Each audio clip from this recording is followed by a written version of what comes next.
अस्सलाम वालेकुम, मैं हूँ आबिद अंदलीब। नाजरीन, इमरान खान ने आज एक दफ़ा फिर तारीख रकम की है, पूरी गेम पलट दी है। किस तरह उन्होंने पाकिस्तान के मौक़िफ़ की बड़े जानदार अल्फाज में गम्माज़ी की और ख़ास तौर पे कश्मीर का जिक्र किया। और फिर हर इंटरनेशनल फोरम उनकी एक मिजाज बन गया कि मोदी की तबीयत साफ़ करनी है। बड़े इंपॉर्टेंट पॉइंट्स हैं इमरान खान की स्पीच के, और ख़ास तौर पे अगर आप ये सारा प्रोसेस समझना चाहते हैं कि किस तरह पाकिस्तान को इमरान खान के एक जुमले ने रेलेवेंट बनाया है, इसमें कोई दूसरी राय नहीं है कि अगर इमरान खान वो एब्सोल्युटली नॉट ना कहते तो आज शायद सूरत हाल ये ना होती। ये बात इसलिए समझना ज़रूरी है कि आप, ये तो सब लोग कहते हैं कि पाकिस्तान की जो अहमियत है वो बहुत ज़्यादा है, पाकिस्तान की जो स्ट्रेटजिक इंपॉर्टेंस है वो बहुत ज़्यादा है। पाकिस्तान इसलिए भी बहुत अहम है कि पाकिस्तान के पास न्यूक्लियर एसिड्स हैं। पाकिस्तान इसलिए भी बहुत अहम है कि पाकिस्तान के पास बहुत ज़बरदस्त फ़ौज है। ये सारी चीज़ें अलग कर लें, ये ठीक है,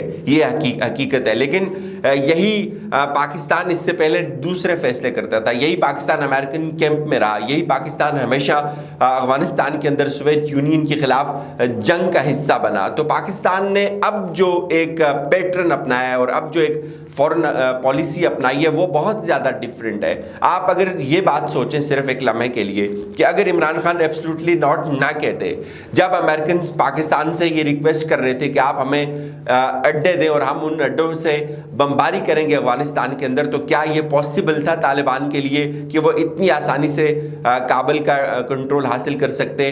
तो बिल्कुल भी ये पॉसिबल नहीं था।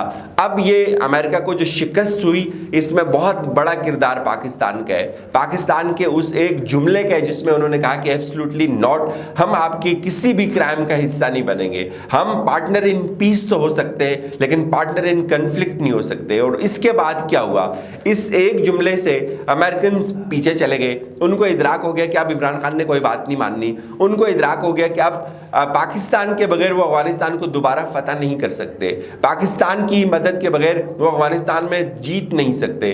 तो यही वजह थी कि जो ताकत का तवाज़न था वो शिफ्ट हो गया, वो पैटर्न सारे का सारा जो है वो बदल गया, सिर्फ एब्सोल्युटली नॉट की वजह से। तो इमरान खान ने एक दफ़ा फिर पाकिस्तान को रेलिवेंट बनाया है। और उसकी अक्कासी कहाँ होती है, इसको मैं लिंक करता हूँ उनकी जो एससीओ का ये जो समिट था, इसमें जो स्पीच हुई, बहुत शानदार स्पीच थी एज यूजुअल। 5-6 नुकात पे उन्होंने बहुत ज़्यादा बात की, जिसमें सबसे ज़्यादा उन्होंने जो फोकस किया वो इलाकाई खुद मुख्तियारी के ऊपर किया। और इलाकाई खुद मुख्तियारी किसका मसला है? या तो अफगानिस्तान का मसला है या वो कश्मीर का मसला है।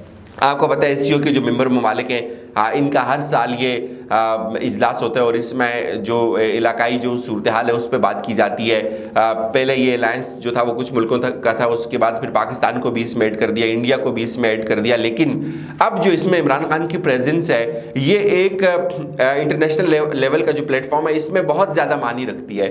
इमरान खान ने उन तमाम रियासतों के ऊपर ये जोर दिया कि हम सब के ऊपर ये लाजम है कि हम जो अक़वाम मुत्तहिदा का जो मंशूर है आलमी, उसके तहत एक दूसरे की खुद मुख्तारी का एहतराम करें, उसके तहत एक दूसरे की खुद मुख्तारी को यकीनी बनाएं। हम माशी मफादात की बात करें, हम हक़ खुद इरादियत की बात करें। और ये सारी की सारी चीज़ें लिंक हो रही हैं कश्मीर के साथ। इसके बाद उन्होंने कोरोना वायरस के ऊपर बात की कि कोरोना वायरस जो है वो उसके बाद मईशत बहुत ज़्यादा तबाह हुई है। किसी एक मुल्क की नहीं बल्कि अक़वाम आलम की मईशतें तबाह हुई हैं। तो हम सब पे ये लाजम है कि हम एक दूसरे के साथ माशी मसावात के तहत आगे बढ़ें। उनके साथ जो उनका बहुत ज़्यादा फेवरेट टॉपिक है क्लाइमेट चेंज पे उन्होंने बात की।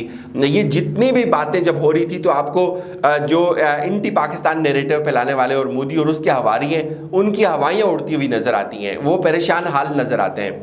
फिर सबसे ज़्यादा जो फोकस रहा वो अफ़गानिस्तान के ऊपर रहा कि इस वक्त जो अफ़गानिस्तान है, वो तालिबान ने जो अफ़गानिस्तान को फ़तह किया है वो बहुत खून रेजी के बगैर फ़तह किया है। तालिबान ने जो अफ़गानिस्तान को हासिल किया है वो साल की जद्दोजहद से हासिल किया है। ये मुमकिन नहीं है कि आप अफ़गानिस्तान को बाहर से बैठ कर चलाएँ। तो इसलिए हम सब पे लाजम है कि हम मिलकर काम करें। अफ़गानिस्तान के अंदर जो हालात ख़राब हो रहे हैं उनको ठीक करने के लिए हम मिलकर काम करें कि हम तालिबान की जो खुद मुख्तारी है उसको तस्लीम करें। ये बहुत बड़ी बात है। और फिर इस चीज़ पे जोर देना कि हमें जो इलाकाई राब्ते उनको बहाल करना चाहिए। इलाकाई राब्तों से क्या मुराद है? ये अगेन भारत के लिए एक बहुत बुरी खबर है।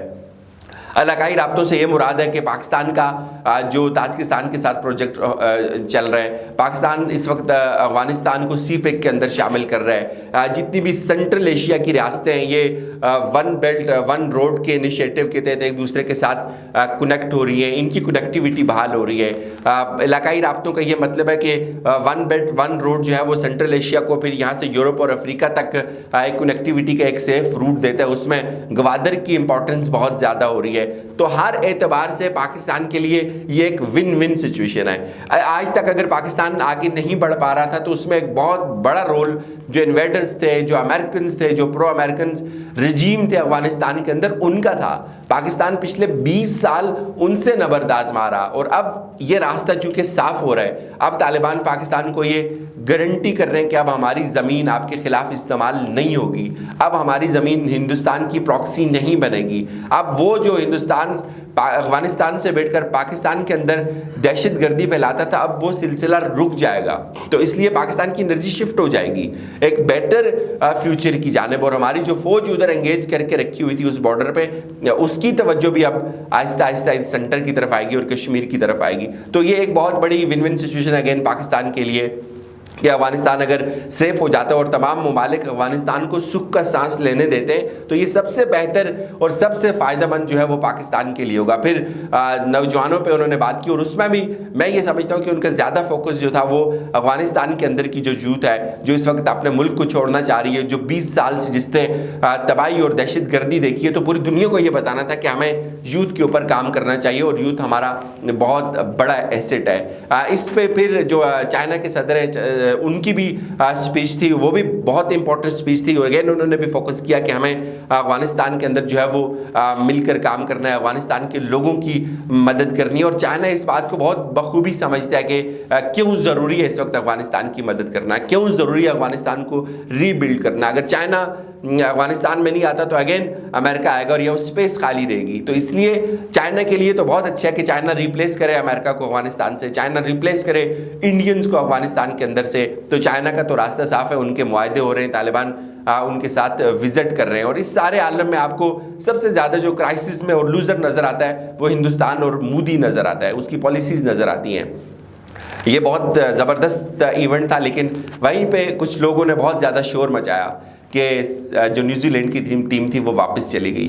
میں اس میں آپ کو صرف یہ کہتا ہوں کہ کوئی پریشان ہونے کی ضرورت نہیں ہے، نیوزی لینڈ کبھی بھی ایک انڈیپینڈنٹ ملک نہیں ہے، اس کے فیصلے انڈیپینڈنٹ نہیں ہو سکتے، اس میں ضرور کوئی نہ کوئی تیسرا فیکٹر انوالو ہے جو وقت آنے پہ شاید پتہ بھی چل جائے۔ ایک ٹیم جس کو اسٹیٹ لیول کا پروٹوکول دیا جاتا ہے، میں خود ڈبل روڈ پہ رہتا ہوں، ہم نے دیکھا سارے راستے بند کر دیے ہوئے تھے، ایک ہفتے سے وہاں پروٹوکول اور سیکیورٹی تھی، دن رات وہاں مانیٹرنگ کی جاتی تھی۔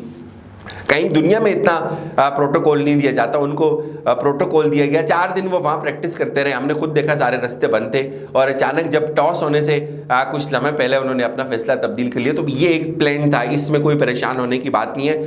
افغانستان کو دیکھ لیں، 20 سال بعد انہوں نے فتح حاصل کی ہے بہت غیر یقینی صورتحال سے۔ تو پاکستان پہ تو اللہ کا فضل ہے کہ کرکٹ نہیں ہوئی تو کوئی قیامت نہیں آ گئی، پاکستان کے پاس کرکٹ کے بہت زیادہ ریکارڈ بھی ہیں اور ٹائٹل بھی ہیں۔ اجازت دیجیے، اپنا بہت سارا خیال رکھیے گا، خدا حافظ۔